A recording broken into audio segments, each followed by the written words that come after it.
Buenas tardes a todas y todos. Buenas Buenas Buenas tardes. tardes. tardes.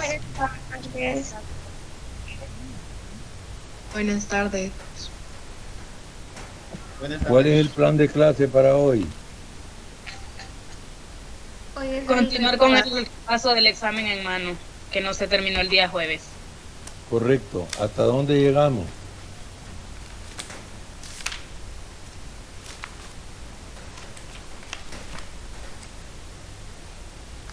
Hasta la última pregunta de la segunda sección.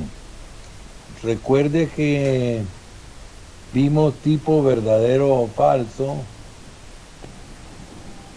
y, o sea, que mis exámenes tienen 4 partes: tipo verdadero o falso, el tipo emparejamiento o términos pareados, el tipo selección única y finalmente el tipo selección única o múltiple.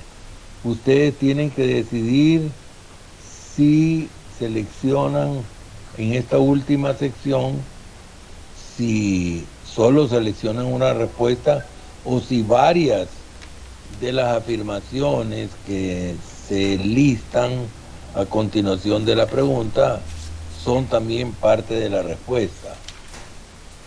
Por ejemplo, si estamos hablando de los factores históricos que propiciaron el surgimiento de la sociología, ¿es un factor nada más o fueron varios?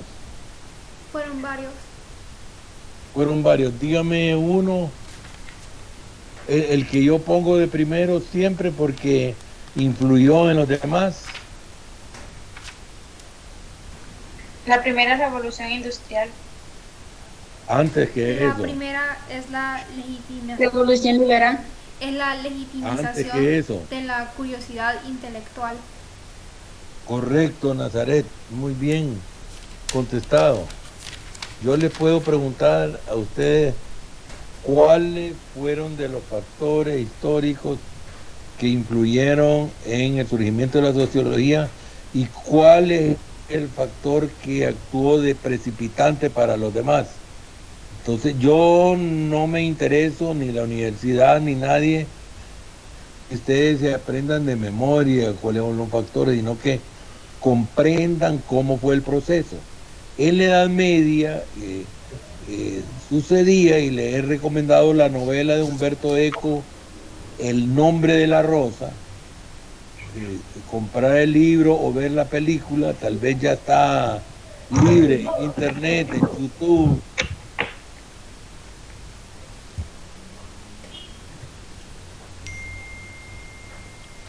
Entonces ahí se ve cómo era la represión intelectual que había.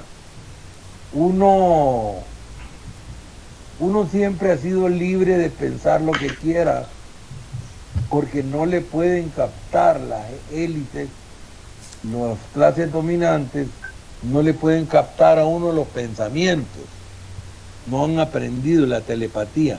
Pero en cuanto usted los expresa, ahí ya se mantiene. Las élites han sido muy represivas históricamente. Yo recuerdo que cuando yo estaba en la universidad, en el primer año de la universidad, mi padre nos reunió a toda la familia y nos leyó un anónimo, un mensaje anónimo que le llegó a él, que era director general de educación vocacional, que es lo que es ahora Dirección de Educación Técnica, y decía el mensaje: su hijo se anda metiendo. 99, 44, 6 a 75. Keren, usted tiene abierto el micro y están hablando ahí con otra persona. ¿Quieren? Ahora lo cerró el micrófono, pero me hubiera gustado que me contestara. Porque normalmente cuando a uno le preguntan algo directamente es de buena educación y yo la conozco a usted como una persona muy educada.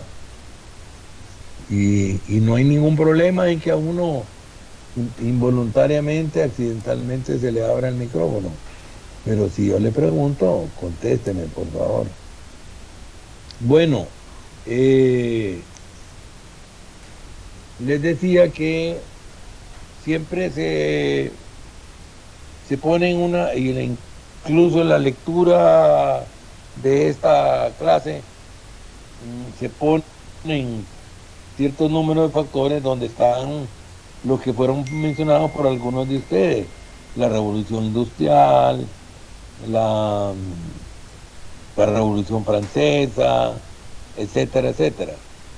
Pero yo les dije que prefería que habláramos de la primera revolución industrial, porque si nosotros decimos la revolución industrial, queda la idea que tiene la mayoría de la gente que ha estudiado el tema en el sistema educativo, queda la idea de que solo ha habido una revolución industrial, y han habido 3 revoluciones industriales y estamos en la transición a la 4ª revolución industrial. Entonces es importante hacer la distinción, hablar de primera revolución industrial y de las primeras revoluciones liberales, especialmente la francesa, porque la francesa es la más importante, una de las más importantes revoluciones liberales en la historia de la humanidad, pero la más directamente influyente en el surgimiento de la sociología.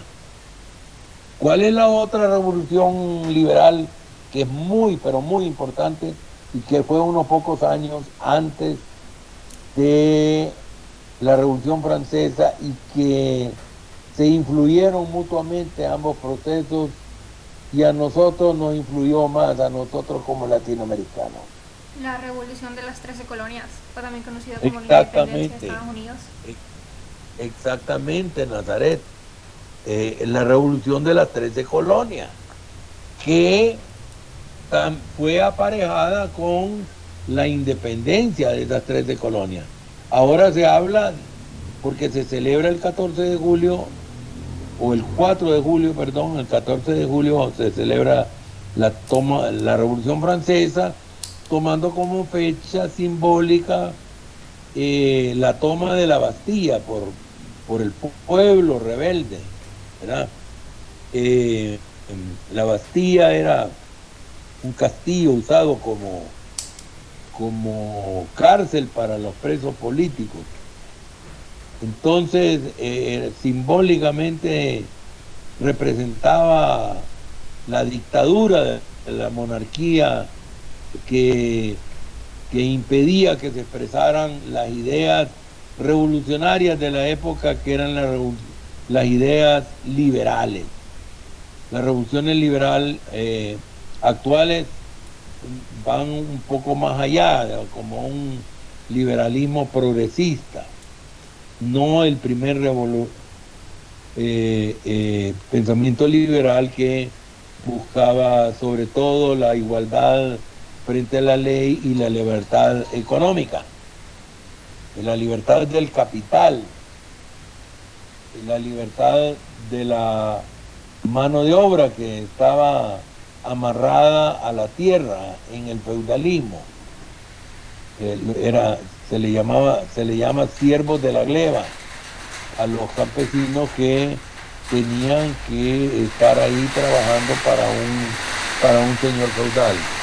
Bueno, entonces tenemos varios factores, unos 5 o 6, yo me he contentado con 5 factores y yo en algún momento del examen te lo pregunto, pero como bien dijo Nazaret, hay un factor que es como una carga inicial que hace que todo lo demás se mueva, que es la legitimación de la curiosidad intelectual, el poder saber, el poder investigar, leer, estudiar. Los libros estaban, como se ve en la novela que siempre les menciono, de Humberto Eco, El nombre de la rosa, la biblioteca estaba guardada en un lugar secreto de un monasterio. Y para entrar ahí se necesitaban permisos especiales. No cualquiera podía leer.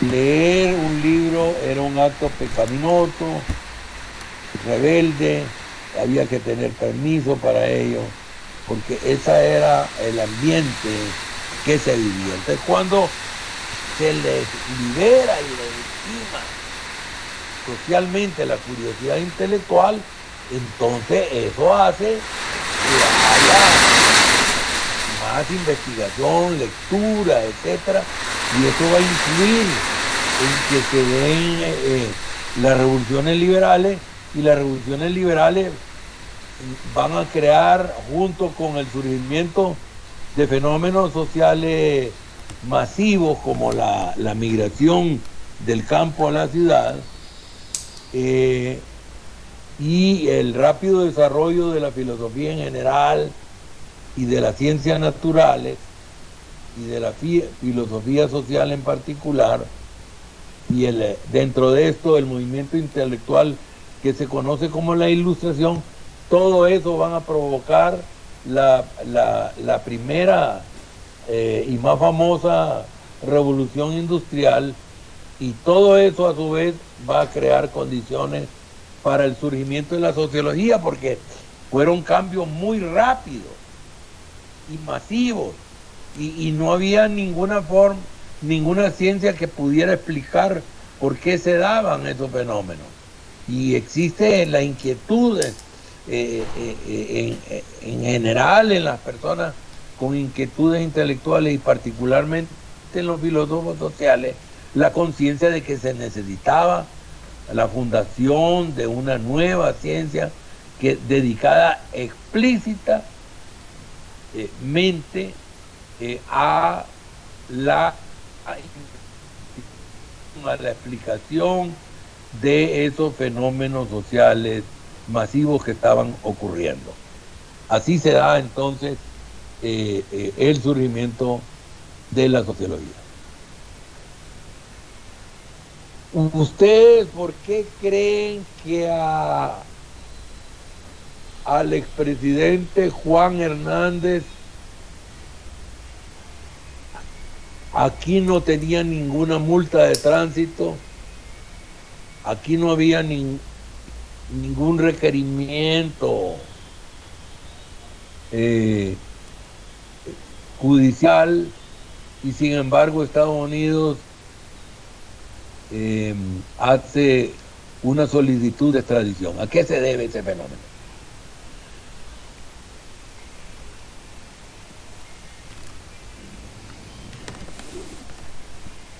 A que tenemos un Como estado. él era el presidente, A ver, como él era el presidente.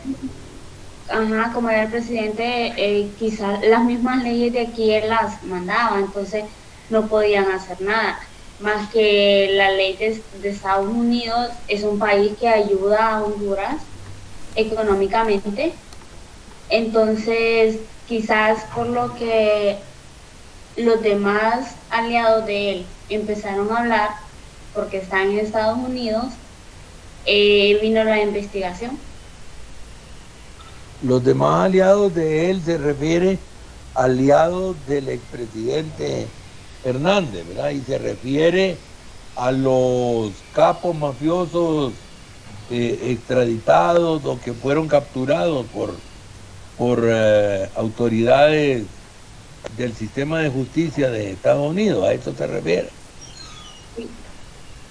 Ok, exactamente. Eso lo dice Yorlin, ¿verdad? Sí, profe. Ok. Entonces, quiere decir que aquí no es porque él fuera presidente, Yorlin. Al presidente José Manuel Zelaya Rosales se le dio un golpe de estado militar, pero avalado por la Corte Suprema y indirectamente, porque la orden de captura nunca apareció, yo nunca la he visto. Los militares dijeron que había una orden de captura, pero nunca nadie la ha dado, nunca se ha publicado. Eso era mentira, muy probablemente. Pero sí es cierto que el legislativo, extralimitando sus funciones, sí estaba a favor del derrocamiento del presidente constitucional de Honduras, José Manuel Zelaya Rosales. Según la concepción política, filosófica del republicana democrática, hay tres poderes, un ejecutivo, un legislativo y un judicial, y los tres son independientes. No puede uno inmiscuirse en el otro.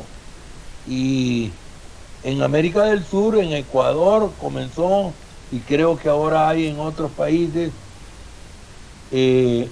una figura constitucional muy interesante que se le llama muerte cruzada, que el Parlamento puede pedir la destitución del presidente de la República, pero entonces se va a nuevas elecciones y también cae el Parlamento.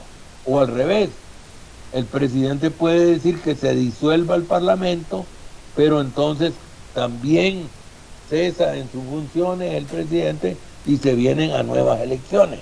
Muerte cruzada se le llama a eso, que se van los dos juntos, los poderes, quizá para evitar tanta inestabilidad en los regímenes políticos en América Latina. Entonces, debo entender que ustedes no están de acuerdo con que la solicitud de extradición a Juan Hernández es porque el gobierno de los Estados Unidos ingenuamente le creyó a los capos mafiosos extraditados o capturados antes que a él, y que estaban enojados y resentidos con Juan Hernández porque él contribuyó con un proyecto de ley que fue aprobado por el legislativo y con los trámites a nivel ejecutivo, favoreciendo la extradición de esos jefes, y en venganza ellos lo acusaron de cosas falsas. ¿Ustedes no creen en esa versión del expresidente Andrea Nicole Vázquez? Profe, es que no solo lo que se dijo allá en Estados Unidos, sino que él mismo dio a conocer los delitos que ha cometido. Y hay papeles de cómo demostrarlo y todo, con firmas de él, con audio, fotografías. Entonces no solo es cuestión de lo que se haya dicho allá, sino que hay pruebas contundentes para poder justificarlo. Sí, por ejemplo, si aquí se hubiera investigado cómo fue que él, y ya le voy a dar la palabra a Yorlin. Andrea, ¿quiere seguir hablando o va a bajar la manito? Gracias, Andrea. Ok, entonces quiere decir que, bueno, yo vi un video donde están negociando en una mesa algo ilegal, ¿verdad?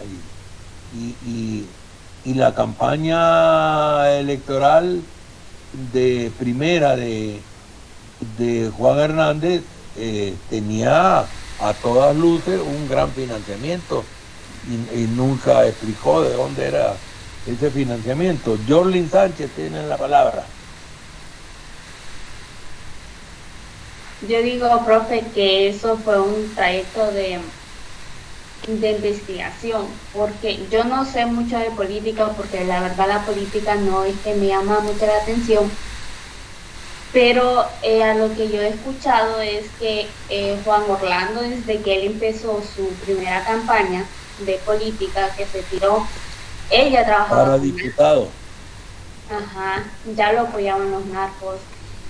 Y ya que ya cayeron, cuando ya empezaron a caer el hermano, que fue quien lo empezó a echar en tierra, entonces yo digo que ahí empezó la investigación también de Juan Orlando, de los delitos que ha cometido, porque también le echan la muerte del abogado que defendía el caso del hermano. Entonces yo digo que eso fue un proceso hasta que tuvieron bastantes pruebas para poderlo culpar. Correcto. Gracias, Jolín. Sí, no es de la noche a la mañana, es todo un proceso, ¿verdad? Ok. Yo le mencioné que la sociología tiene 6 grandes misiones. La primera misión, ¿cuál es?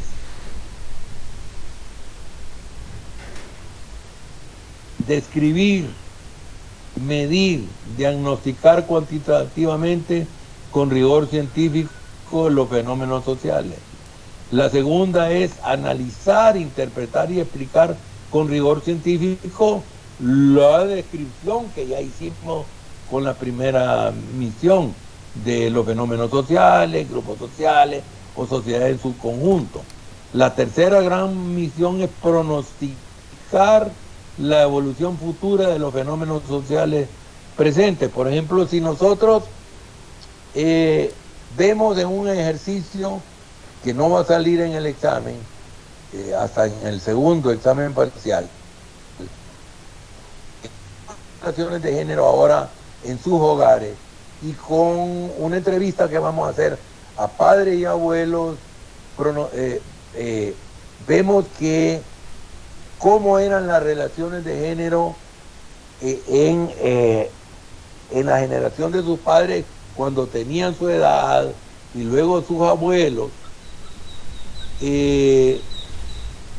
Vamos a ver que las relaciones de género han venido evolucionando hacia una mayor igualdad. En la generación de sus abuelos, bisabuelas y sus padres había menor igualdad de género que ahora. Entonces nosotros podemos suponer, formular la hipótesis de que en la próxima generación, cuando ustedes tengan su pareja, ahora que probablemente al menos la mayoría tienen novio o novia, las relaciones de pareja no son las mismas que sus padres. Yo no imagino a una de las niñas, como les digo yo, que están aquí, no me imagino a Dariana, a Claudia, a Keren, a Jorlin, a Nazaret, o a Ludy Noelia, que son los nombres que más me pone aquí Teams, dejando que su novio la mangonee y que les diga: mira, esa ropa no me parece, tenés que cambiártela. No, mira que esa falda está muy corta, quiero que te llegue hasta el tobillo. No te pongas pantalones porque se te nota mucho la parte inferior de la espalda donde está pierde el hombre, etcétera, etcétera. Como lo dice, en realidad es con una palabra cortita que comienza con C y termina con O, ¿verdad? y solo tiene 4 letras, ¿verdad? Se te ve mucho el, ¿verdad? C, otras 2 letras y termina en O. ¿A qué palabra me refiero? A la palabra codo, ¿verdad? Que en esa estaban pensando. El novio no quiere que le vean el codo. A eso me refería, ¿no? ¿Qué? No, Pensé que era otra. profe, pero es que Tenemos permiso en esta clase de reírnos, ¿verdad? Aquí no quiero que, como Dariana, que está poniendo un pichinguito ahí de risa y algunas risas de las ahí. Sí, ¿qué me quería decir un compañero? yo, profe, Ah, pero es ya. que hay mujeres Y nada, que no les gusta, caminan en la calle prácticamente desnudas, así como dice usted, y no les gustan que los hombres les digan nada. Y yo digo que eso sería como una falta de respeto, porque si la mujer se viste provocativamente, obviamente le van a decir algo en la calle. Pues fíjese que ese es un pensamiento típicamente hondureño y de países como Honduras. Voy a darle la palabra a Astrid, a Ellen y a Ludwig porque se está poniendo un debate muy interesante. Adelante, Astrid. A mi opinión, Después Ludwig.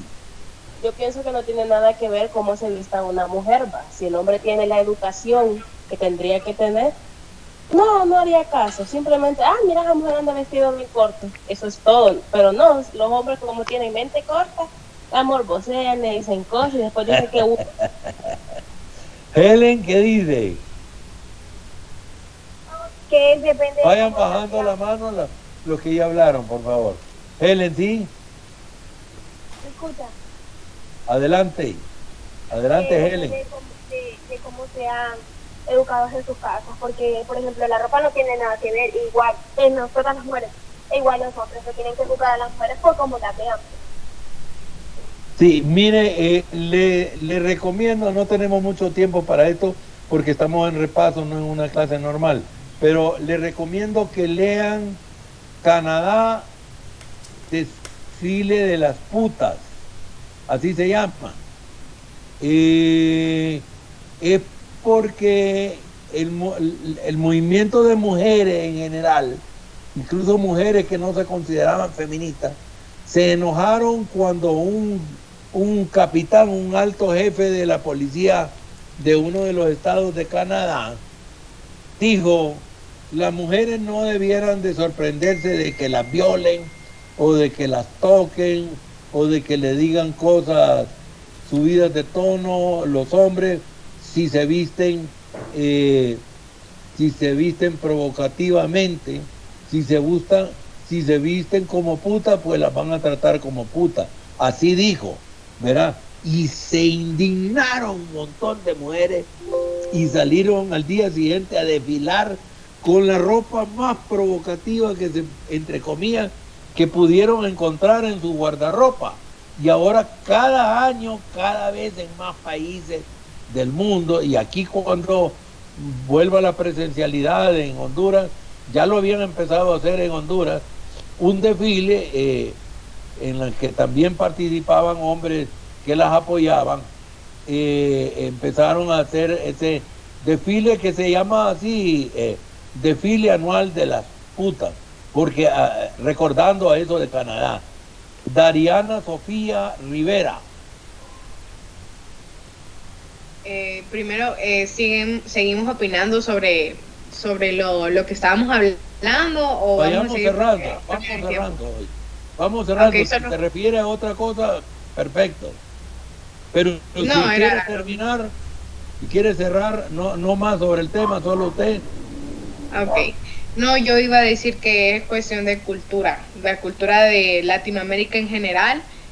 Nos han criado así y un hombre maleducado, aunque ande destapada de cabeza hasta el dedo del pie, va a hablar siempre. Entonces, porque en muchos países que son más desarrollados y todos, que hay mejor educación, pueden ver a las jóvenes, a las señoras, a una mujer en general con un short y jamás van a decirle algo porque es cuestión de educación, Sí. como estaban diciendo. Sí, yo le agradezco su participación, Dariana. Vamos a ir cerrando el tema, pero en algo voy a discrepar. Yo he vivido en 6 países, incluyendo sudamericanos, europeos y centroamericanos, varios, ¿verdad? He vivido en 3 países o 4 centroamericanos, en un país sudamericano, en Chile y en Francia he vivido también, y he estado en 24 países más por algún periodo de varios días o semanas o un mes o un poco más de un mes. En la India estuve 6 semanas, y no es cierto que los latinoamericanos no somos así en todos lados, ni siquiera en todo Centroamérica. En Panamá y en Costa Rica no son como nosotros, y en Nicaragua muy poco parecido. Es sobre todo en Honduras y Guatemala, tal vez un poco El Salvador, un poco Nicaragua, pero en Costa Rica y Panamá no. Puede andar con una blusa, ¿cómo se llama? De no bra, que no tiene tirantes. ¿Cómo se llama? Strapless. ¿Cómo es que se llama? Strapless. Exacto, strapless. Strapless. Puede andar con una blusa strapless, con un escote que se le vea el coxis, con que se le vea el ombligo, una falda por delante, strapless y escotada abajo, que se le vea el ombligo, y con unos hot pants, y nadie le va a decir nada. Y si un hombre le dice algo, le caen todos los transeúntes que vayan ahí. En ese momento le van a caer encima al hombre que hable una tontería. Entonces, Honduras es de hecho el país más atrasado del continente en estas cosas. En el Caribe tampoco es así. Yo he estado en Cuba, he estado varias semanas seguidas en tratamiento médico, o que he ido yo en tránsito a Grenada, por ejemplo, y me han invitado a quedarme ahí, o en reuniones internacionales, y los cubanos no son así, ¿verdad? Entonces, eso es una cosa muy hondureña, que somos el país más atrasado de América Latina, y a veces creemos en otros lados. Incluso me acuerdo que Narrala, cuando salió el ritmo punta de los garífunas, sopa de caracol, él se fue a hacer entrevistas en otros países, y recuerdo en Costa Rica y en Cuba, que Narrala le preguntó a una cubana en la calle, ¿le gusta la punta? Y que eso es un error, ¿verdad? Porque los garífunas le dicen el punta, porque es el baile de punta, que además originalmente era un baile fúnebre. Cuando se moría alguien y lo iban a enterrar, bailaban el punta. Y ahora los mestizos lo adoptamos, salió la sopa de caracol, que fue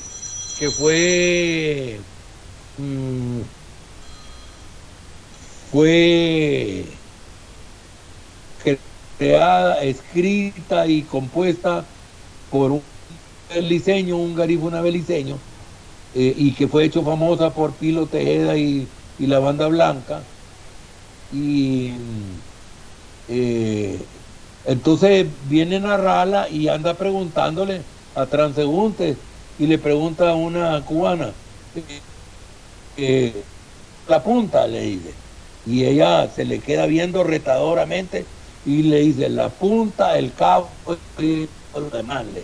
Le dice ella, yo no sé a qué ella se refería. Ella, ¿verdad? Pero salió publicado en Canal 5 la encuesta de Narrala. A lo mejor está en YouTube, busquémosla, ¿verdad?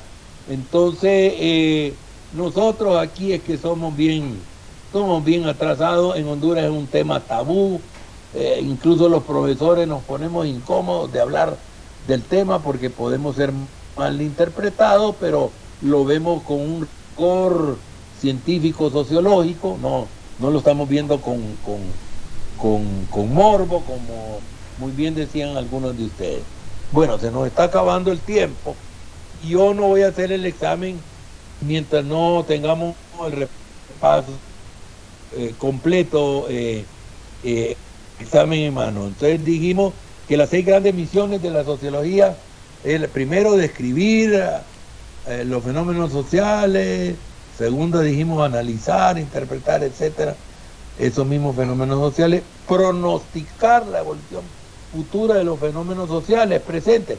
Y decíamos que si vimos cómo era en la generación de sus padres, cómo es ahorita, cómo era la generación de sus padres y de sus abuelos, nosotros podríamos pronosticar que en las parejas de ustedes, y por ahí nos fuimos, ustedes no van a ser así. Los hombres de aquí, como por ejemplo, aquí no veo ningún hombre ahorita, Adrián Jafet, como Anderson, Gerardo, o como los demás compañeros de aquí, no son tan atrasados como para prohibirle a sus parejas andar vestidas de cual o cual forma, ¿verdad?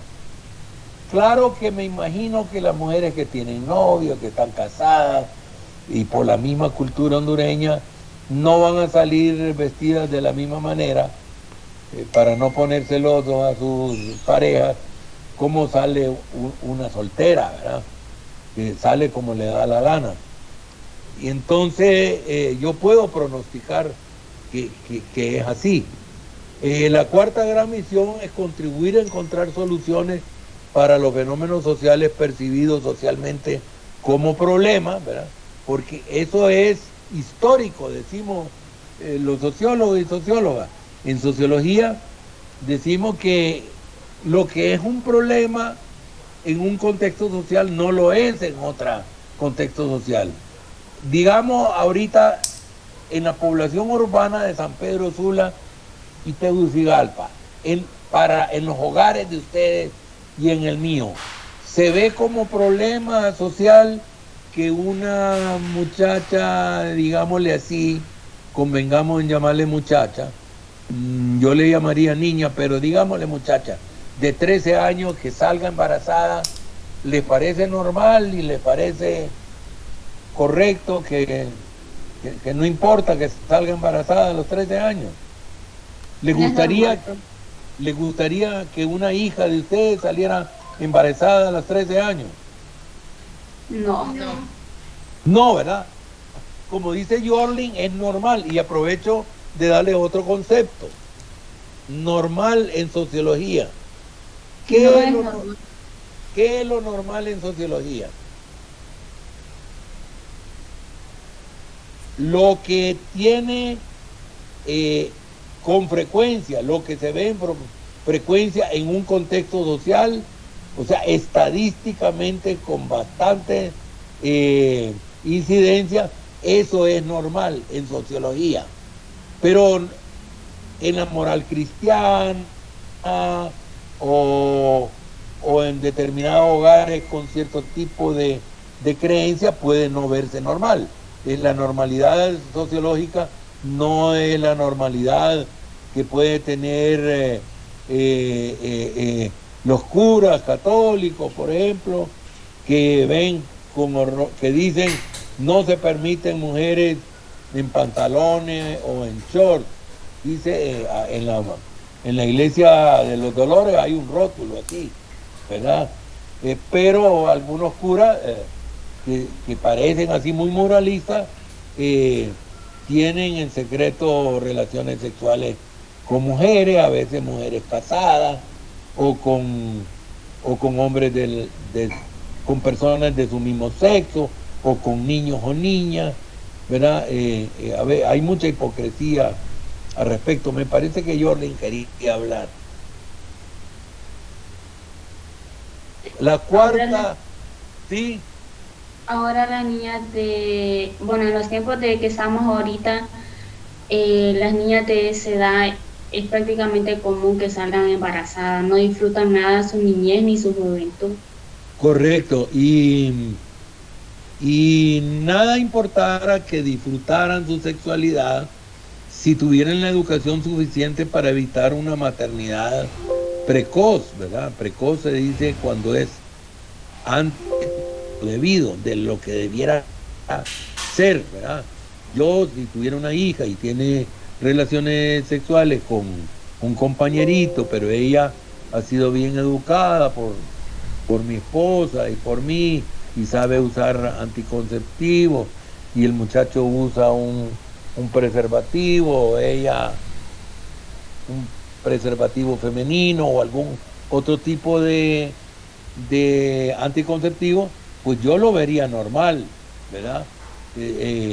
Siempre y cuando sea mutuamente consentido, como se ve normal en Suecia o en Finlandia o en Holanda o en cualquier ciudad más adelantada en este tipo de fenómenos. Y lo mismo anteriormente. ¿De qué edad creen ustedes que quedó embarazada y tuvo su hijo María, la madre de Jesús?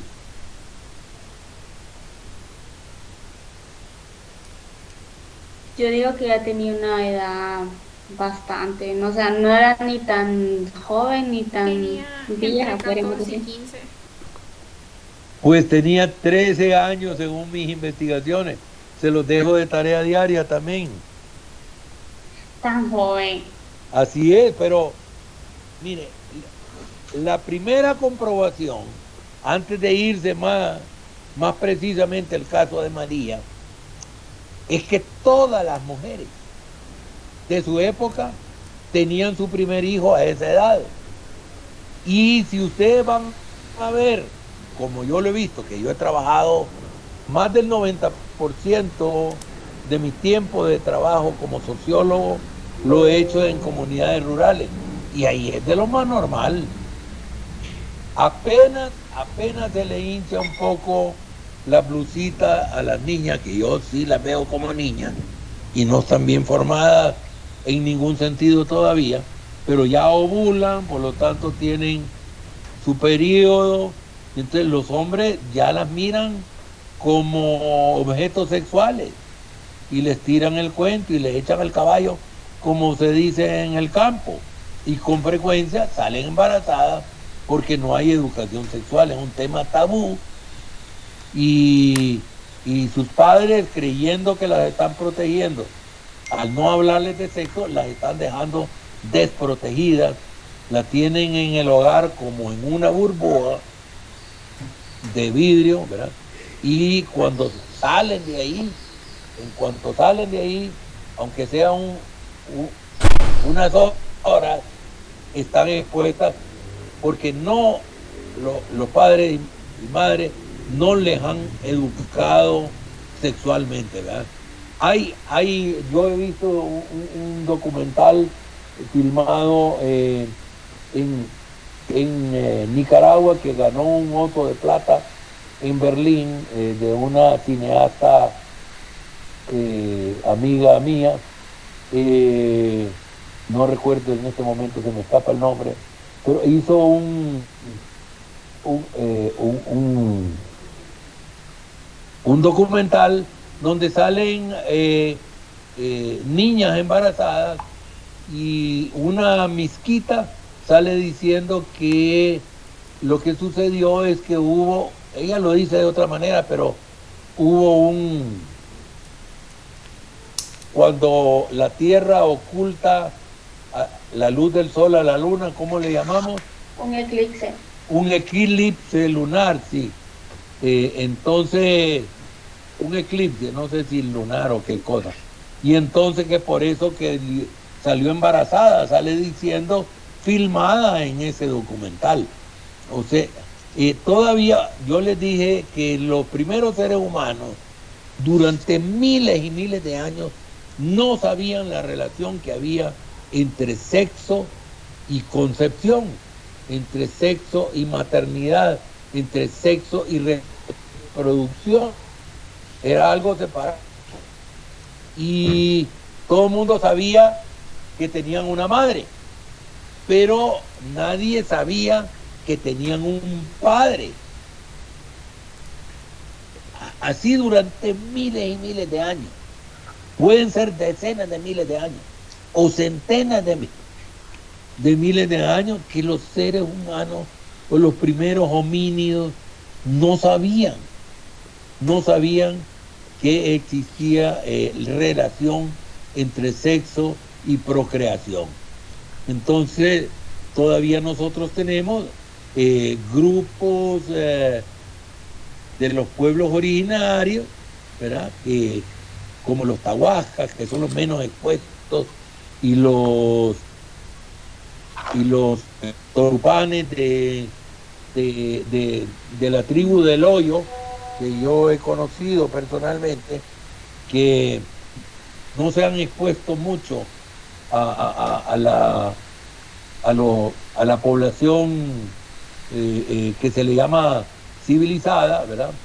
Porque tiene agricultura agricultura sedentaria, porque es sedentaria, porque tiene alfarería, polícroma, entonces ya se les llama de esa manera, ¿verdad? Cuando tienen agricultura, ganadería, cerámica, polícroma, que son sedentarios, se les llama civilizados. Entonces probablemente no saben la relación que hay entre sexo y procreación. Bueno, todavía tenemos un minuto. La cuarta gran misión es contribuir, dijimos, a encontrar soluciones para los fenómenos sociales que percibimos como problemas, ¿verdad? Socialmente los percibimos como problemas. La quinta es que nos dice Zygmunt Bauman, que es un autor que mencionamos ahora, debemos dejar de sentirnos víctimas y asumir la tarea de transformar ese orden social en el que nacimos y vivimos, de acuerdo a los intereses sociales de la mayoría y de toda la sociedad. Asumir que debemos transformar ese orden social, que es construido socialmente, e igualmente lo podemos transformar. Y por último, contribuir a que todos veamos la realidad al menos con algún grado de perspectiva sociológica. Esas son las 6 grandes misiones. El día de mañana vamos a terminar, vamos a ir más rápido sin extendernos en las explicaciones. Y pasado mañana llueve, truena o relampaguea, pero como diría mi abuelita, si Dios no se opone, vamos a terminar de ver, hacer el repaso. Nosotros ya habíamos visto en una clase anterior la primera y la segunda sección, ¿verdad? Y solo nos faltaba la última pregunta que repasar, que tenía que ver con estrato social, grupos sociales, clases sociales, casta social, y dijimos que el conjunto de individuos y familias de una misma sociedad que posee más o menos en el mismo grado una misma característica social con poder jerarquizante, a eso le llamamos estrato, y a clase social, a grupo social lo llamamos todo grupo de individuos o familias que poseen en común una misma característica social.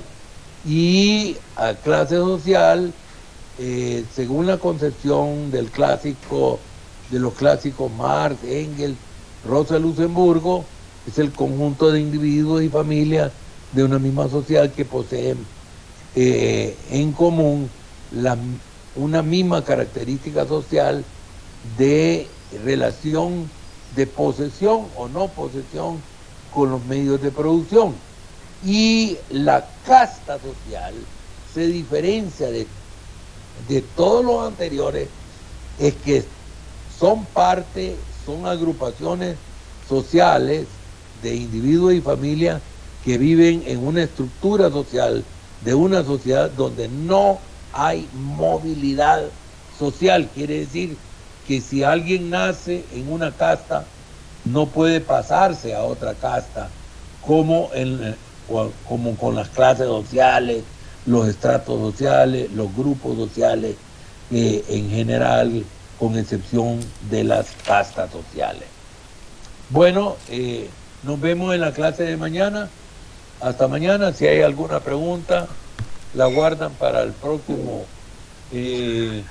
próxima clase, y mañana terminamos el repaso. Buenas tardes, profe. Feliz día. Feliz día, hasta mañana.